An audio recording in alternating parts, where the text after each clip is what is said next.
Hi, today we're going to talk about what happens when you only have negative childhood memories. And this is part of a series I'm doing right now called Complex Trauma and Anxiety Recovery. And that's the group I'm talking about. And let me tell you this, if you only have negative memories of your childhood, you may belong to the group of people with complex trauma and anxiety and perhaps even depression. And Perhaps you didn't know, but this is usually the case with this issue. Um, and it's a really great sign. I'm going to talk about that in a little bit. I'm Rachel McLeod.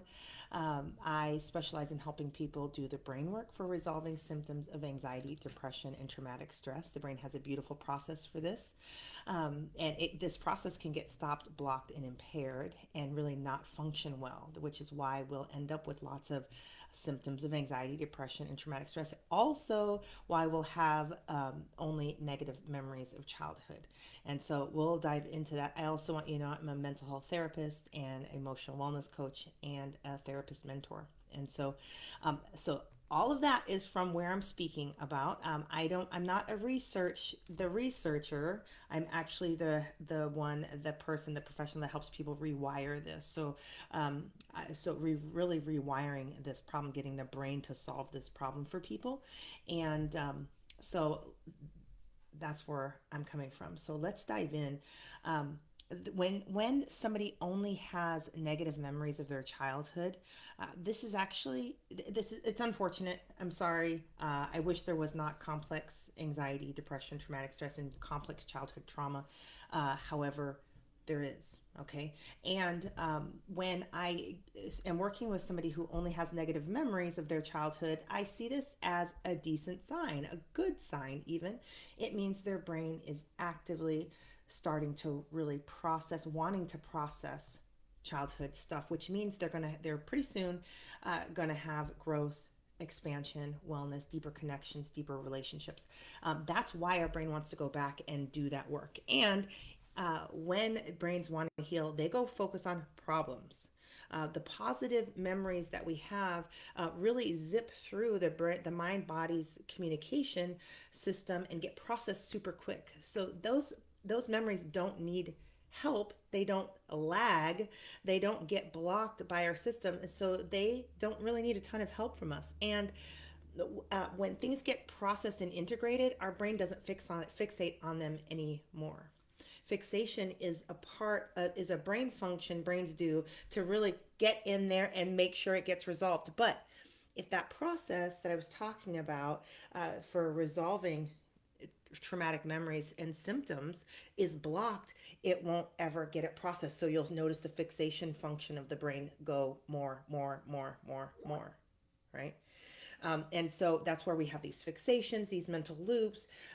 If you only have some signs, you only have negative memories, is one, you say, well, I only have negative memories in my childhood. But another one is you might be talking to people about childhood, about something, and then a negative childhood event comes out of your mouth. You might be talking to one of your children, and then one of your negative events come out. It just, no matter what happens, you seem to be speaking about, thinking about the negative memories going on. This does not mean you're a negative person. This is actually your brain is really preoccupied with this thing you're talking about right here is the thing I want to process, and I'm stuck on it, and I'm not going to quit until I get it resolved because that's how I roll. That's what brains are about. And so, a lot of us have these strategies of trying to get away from what our brain's trying to process. And when we do that, we're just prolonging the process. These unresolved memories can linger on unresolved for a lifetime. And you might be like, well, fine, good riddance. But brains make health and wellness out of both the positive and negative aspects of our life, right? And so the positive aspects are zipping through the healing process and getting integrated, and we're learning all this stuff, and the negative stuff can't get through there. And so the negative stuff is trying, but it can't, and so it stays in your body, and it causes all sorts of challenges. The positive stuff gets to be digested. The positive experiences zip through and are digested. The negative experiences can tend to linger if they don't get the right support to process. And this means that there's undigested material in your mind body system, which should alarm you. And I don't think it's alarming people to the levels it needs to be alarming people. If we had undigested food sitting in our stomach for years, it would freak out the medical community. Uh, we would be all upset about this illness that it's causing, and all these physical symptoms. But really, with all these unresolved emotional experiences and experiences in general, um, they're causing illness too. If you don't get your emotions resolved, you don't get your health and wellness, and your actually your mind body system starts fixating and focusing, becoming preoccupied with this, and that takes a lot of your resources, your energy. That's why people with unresolved childhood issues tend to be more lethargic, more and more neurotic, more expending energy, and will see the results of the all the energy they've spent when they can't wake up out of bed, when they're feeling exhausted, when they have unexplained fatigue, brain fog, those sorts of things. And that's because this unresolved material might not be a big issue to you, your doctor, anybody else, but it is a big deal and a high priority to your mind body system. That's why your brain finds all these ways, these sneaky, tricky ways to bring up the unresolved memories, the unresolved experiences, because it is determined to get it processed. And I'm with your brain on this. I'm like, let's go. Your brain wants to resolve this. We're resolving this. And also, if your brain gets what it wants, you get what you want, and you get it healthier because your brain gets to go ahead and resolve that experience, and you get your brain to stop going back to it all the time, because once it's resolved, once it goes through the process, it's digested. Brains don't like to eat the same food over and over again. um, and so you get out of negative loops, you get out of negative patterns, you get out of a ton of stuff, and you get your health and wellness expanding, growing. You'll see yourself be able to tolerate more internal experiences, external experiences, stay regulated. You'll see your inner wisdom showing up for you. You're going to learn a ton about yourself as soon as you get that experience processed. Okay? Now, let me get back on track cuz I had to get up there on my little podium, my little vent session, because I want these memories processed. And let's get back to, if you only have negative memories, it's I did a video just before this on Friday, and it's titled "You Have No Memories of Your Childhood." Right? And I'm going to do another one about another dysfunction regarding memories of your childhood next. But this one is when they're not, it's not that you don't have no memory. Your memories aren't blocked. The memories that you have are just all the negative ones. This is like on the processor, the brain has loaded up all the memories. These are the only ones it wants to focus on. It's like this. Pay attention to this. There were all these positive experiences, and but your brain is like, psh, I want to focus on this, and this is a healing stance. This is a healing process your brain is doing. It's good. But if you don't get that stuff processed, you will have this negative stuff on your processing list your entire lifetime, or until you get it processed. So I say we hit it and quit it, right? So we can get out of this stuff. But what happens is that uh, as it tries to resolve this does make you feel more negative. It does make you feel worse. It does make you feel drained. And that's in relationship with, is the brain's process for processing these negative experiences, is it open or is it closed? If it's closed, it's like your brain is trying to push this stuff up against a closed door, and it will try to push it up against a closed door. It has no problem trying to push it up against a closed door. And your survival system's over there like, heck no, we close the door. And so you've got this internal um, energy collision. And that's where you're going to notice your symptoms of anxiety, depression, traumatic stress, panic attacks, dissociation, um, numbness, depression, falling asleep. That's where all this stuff happens, right here, right? So we want to prevent this, and we want to get the door open. That's the brain work that I specialize in, and that I'll talk about here briefly in a moment, because it is brief. It's very simple. It doesn't take very long. That's why I like, let's just get the stuff off your shelf, so that what happens, this is what happens. Okay, so you take the stuff that's coming up and you get it processed. You help your brain do that. You align with your brain. You're like, what are we working on, brain? And your brain will tell you. There's tons of tricks for this. Um, my program, Inner World Transformation, is all the tricks to get your brain to tell you what it wants to work on, and to strategically resolve it. And so we'll get the first one resolved, then the next one resolved, and we're just working this list because it once this process, this mind body connection trauma experience processor gets shut down, things start to backlog. The longer it's been shut down, the more things are backlogged. We will stay here for a little bit of time. My process, I specialize in helping people resolve their backlog, the stuff that's not creating function, that's creating malfunction. Um, and I help them resolve this in 2 to 6 months. That's my specialty. Okay, so we're moving through this. Every piece we get processed, they get smarter, more intelligent, more connected, less wounded, and less self defensive. It's less self protective. That gives them a lot of capacity. And we're restoring capacity with every one of these issues we resolve, right? If you get all the stuff from it, why not? That's what I'm trying to understand over here. But I understand why not, because when we think about processing this stuff, we think about how excruciating the pain will be, um, and really we can't. We have to make this as painless as possible. Otherwise, it's going to move even slower. We're going to avoid it. We're going to quit. We're going to give up. We're not going to do it. That's why I have all these strategies to make this the least amount of pain as possible, and perhaps even fun. Lots of my clients have fun doing this, because if we gamify things, we learn faster and it makes it easier and tons of things. But anyway, I digress. As we get these things off the shelf, not only are we getting this growth and wellness, we are getting stuff off of the mental load of unresolved lists, unresolved issues on the list. Okay. Pretty soon we get to the end of it. At this point, what will happen is the brain, it'll do this along the way, but let's pretend it's the last thing the brain does, is that it will go and look at it, and it will reorganize, and it wants to keep healing, so it's going to go grab more memories from the back, wherever the back is, back of the brain. And these memories are going to be a mixture of positive and negative memories. And so people will get access to their positive emotions, their positive experiences in childhood again. And so that stuff starts coming out.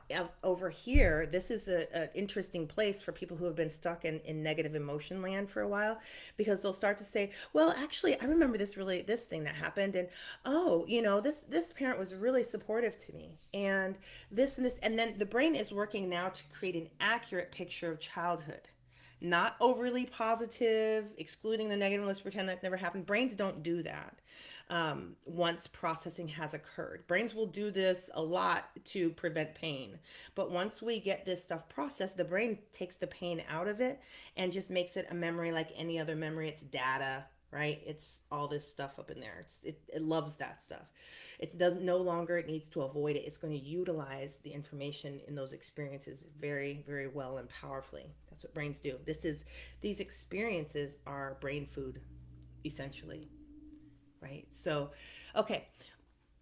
And so it's going to not make, it's going to, this whole, right, all positive. Now it's also not going to make it all negative anymore. It's going to become more accurate. It's going to be combining the negative and the positive and getting a more clear whole picture of childhood.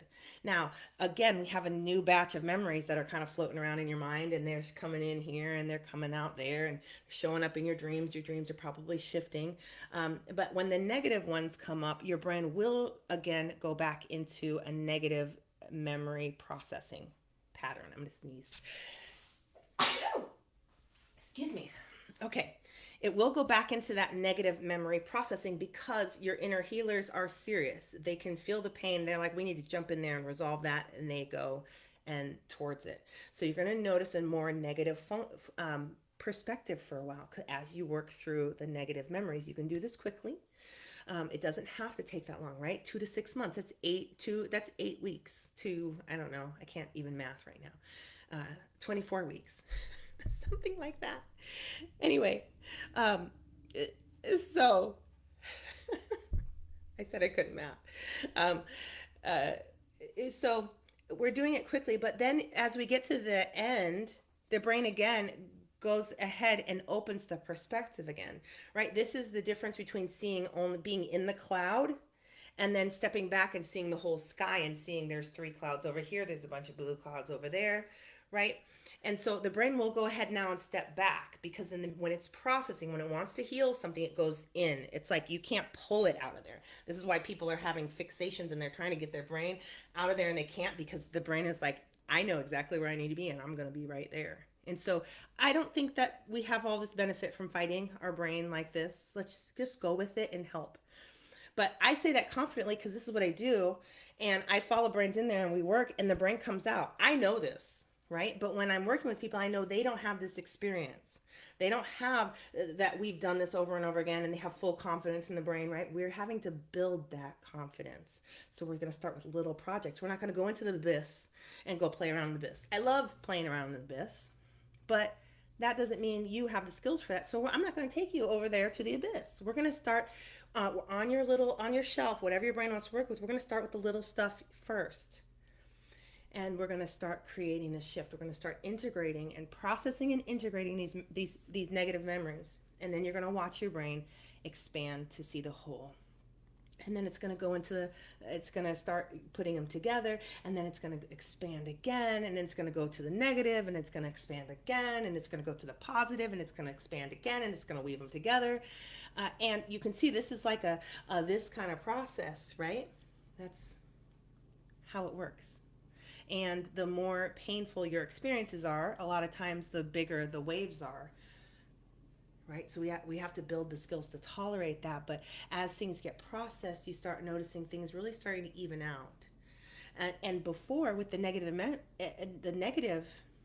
all these negative memories, only negative childhood memories, we're getting dysregulated. We're staying dysregulated all the time. We don't have that beautiful flow, flexibility, adaptability, range of emotion. We're just dysregulated. We're just angry. We're just hurt. We're just over and over and over again mad, violated, all these things, which I no judgment to you there. That's the energy coming out of those events. That's what occurred. That's, if you were violated, you should feel violated. That's healthy neurology. If you were violated and feel nothing, that's a whole different problem. I talked about that in the last video, right? It's just, and even though this is healthy and this is right, doesn't mean it feels good. This is emotionally challenging, can be difficult. That's why we want to make it easy, quick, and we want to use some strategies that make this more tolerable and even fun. Like I said, when people start noticing what their brain will do, they really start like getting excited about, oh, and there's this inner teamwork, and it's fabulous. I could go on, which is why I keep doing videos, right? So let me tell you a couple of challenges that are had here. When we find people that have this only negative memories problem, it can be really difficult to be around them. If you're one of them, it's probably difficult to be around yourself. And I need to, my sneeze has led me to need a tissue, and I don't want to entertain you all with the sound of me blowing my nose. I'm not certain what to do about that. Let's see if I can. I don't know. We'll just play it by ear and see what happens.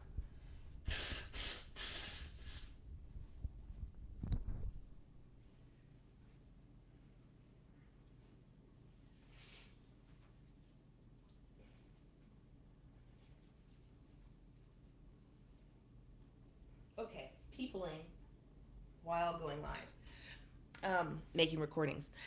Okay, um, okay, so it can be really hard to be around yourself. It can be annoying. It can be frustrating because you don't want to be negative, and maybe people are tired of hearing your stories by now because your brain is really working on it. And I want to hold that in a lot of compassion because it's a good thing. We want your brain to work on it, but it doesn't take brains this long to resolve a memory, an issue. That is that length of time, right? When I'm working with somebody, we can resolve something in 20 minutes to 2 hours, and then 2 hours we'll put it into chunks of time. But we can really start resolving things quickly. So when you think about something, the same conversation coming out of your mouth for decades or years, And with the concept of healthy processing speed is closer to 20 minutes. Um, you can see that that's a challenge. We're off. The brain is struggling to get something processed, and that's how it works. If it doesn't get the right support, the brain will not be able to process the memory for a lifetime. So if you're decades in, it's not that your brain can't process it quickly. It's that it doesn't have the right support to process it quickly. And you're probably tired of telling the same stories, and you might be tired of listening to the same stories. And on some level, this challenge that you're having is impacting your relationships. It's the preoccupation of your mind. It's what your brain wants to focus on. It doesn't want to do connection with others. It doesn't want to do happy trips to the park with your family. It doesn't want to do these things. And so when you go there, you can feel, I don't really want to be here. I don't really want to talk about what they're talking about. My brain, I want to talk about this other thing that's really at the top of my mind. That's brain function. That is how brains work, right? There, you don't beat your brain. You work with your brain. You team up with your brain. You don't make your brain behave like not a brain.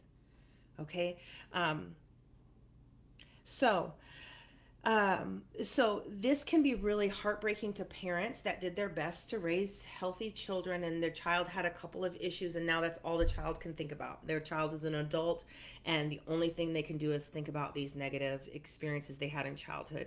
And the parent's like, well, what about this thing that we did? And what about that thing that we did? And what about this? And the parent can just be like, what's going on? And it's like I was a bad parent or something. And I want to tell you that this is brain function, and it's actually fine, it's normal, and it also needs to get resolved. And if we don't handle this, it's not going to resolve for a lifetime. And or maybe there will be some sort of mystical event that occurs, just the right synchronicity that comes together to provide that child with the right support, that adult child, and that all of a sudden they get it. But I wouldn't rely on that, because we can really supply that early and often. I could go on and on into that, because I know you cannot, when you have an adult child, that's really the adult child stuff. But I will tell you, parents still have a lot of influence through their own nervous system. And I help parents with this a ton. And it often, it, I want to say more than often, but I'm going to be generous, often really positions the parent child, even though the child is an adult, in a really wonderful healing spot. And the parent can lead the child to processing through the nervous system, through mirroring neurons. Not, you can't fake that stuff. Your brain actually has to make it, and your brain can make it. So, and it's beautiful for everyone when that happens. And if you've got young children, this is the same principle. You still have a ton of power over this. But if you're freaking out because you're like, I can't believe you're still talking about this negative thing, you're going to miss that opportunity, because we actually need to understand that this is actually good, and we need to help process. We need to help the child process. And one the most powerful players in this are the parents. Okay, and if you're realizing, oh, this is a healing brain state that's not converting over, then you're gonna be like, well, how do I help it convert?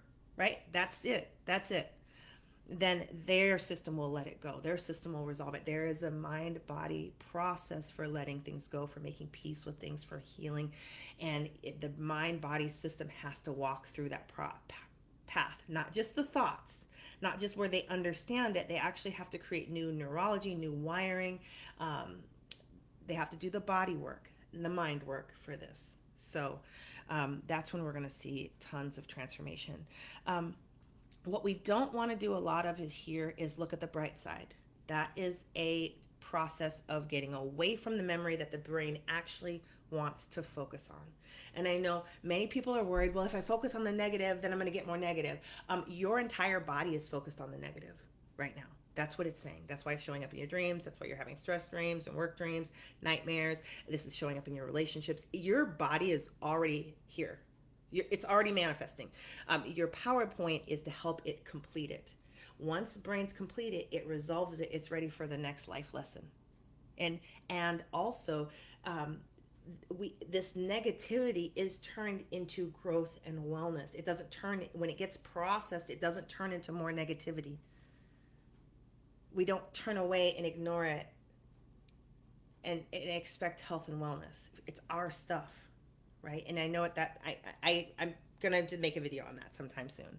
But we have all these tricks that we use to get away from what our brain wants to do because we're actually not good at helping our brain complete things. And I'm suggesting that we just get good at this. Okay. So there's also strategies like, hey, other people have it worse. Hey, would just select the good memories. Hey, why don't you use these positive affirmations? None of that stuff can make this worse. That's like putting a band-aid over something, a massive wound. It's no different emotionally or physically. And we have these tricks and they help us survive, but they don't help us thrive. And it's time to thrive. It's time to heal. It's not time to cover it up with band-aids and hope it heals. It's time to thrive. It's time to heal. So, um, so this is really what I want to tell you. This entire healing process is contingent, is dependent upon the survival system, the gatekeeper of healing, to allow healing to happen, to open, right? So naturally, we want to use interventions that the survival system is responsive to. The survival system is a very different part of the brain. It's not a thinking center or reasoning center or logic center. It doesn't care about that stuff. It's not a word center. It its job is to keep the body alive, so it cares about the body. So while we're having these memories come up, we can start sending signals through the body to the survival system to say, hey, we're safe, let the healing happen. And we can't say that in words. It could help in words, with the sound of the words, the reassuring sensations that are coming through. But really, it's not so much about the words as it would be about the vibration in the throat. That really helps the vagus nerve. There's tons of things there, but we want to go in through the body. That's why we're going to use some weird interventions like some tapping. We are going to use some eye movements, right? Maybe we're going to hold parts of our body. We're going to go in through, we're going to do this very differently than traditional talk therapy, which really only impacts the thinking center, which is not a powerful place of transformation. It's wonderful for understanding. It's wonderful for lots of things, but it doesn't get to the depth that we need. It doesn't provide the support that we need to actually resolve and heal and help the brain do the work with these negative memories. So I have a program. I want you to let me teach you. I do want this. I want you to let me teach you my 3 favorite interventions for this work. And what's really cool about this, I can teach you these 3 interventions in less than an hour, and you will be trained in the top interventions of the country, and you will get to see for yourself how these work for you. The results are quick. If it works for you, you will notice right away. If it doesn't work for you and you don't notice, then you have to toss it. Oh, I bit my tongue there. I've been doing that lately. So I've been. Okay, so you can toss it. All right, but let me see here. Oh, and in that training, a free training, I have a video that teaches you what you're looking for if you are a little bit confused. But these are the 3 interventions I use with all my clients, my therapy clients, my coaching clients, and they fit with almost 300 and some people, except for one. One, I had to actually go pull out an intervention in the back of my bag and let's try this. And then that was the one that worked for them. So these interventions work for the majority of people, and they're really quick to learn and to use. They take about 30 seconds to 2 minutes, and they are going. If you find an intervention that works for you, you might want to come play with me in my program, my online course, Inner World Transformation. This course is where I teach you the actual exercise and strategies to combine the two to do very specific brain work and to heal, especially this specific issue of only having negative childhood memories. And so in that program, this is one of the things that we accomplish. So yeah, the links to that are in the description part of this, and so you can find those there. Take care. Bye.